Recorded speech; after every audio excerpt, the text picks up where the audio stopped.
I'm fine. Made a friend. You've seen Electric Bike Yeah, Review. I probably got last night I was looking at your Checking out some reviews. Yeah, High five, buddy.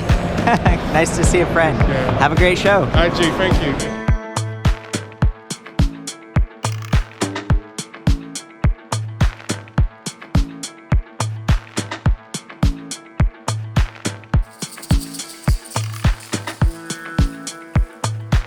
Well guys, those are the highlights, for me at least, of the London Bike Show. It's my first time here. It's a lot of fun. It's kind of like Interbike. Didn't have enough time to actually do reviews and interview people the way I like to, but I hope this gives you a taste of what's going on out there and what we might see in 2018, 2019 in the United States. If you're in London, check it out next year. Hope you have fun. I'll see you back at the site for reviews. Ride safe.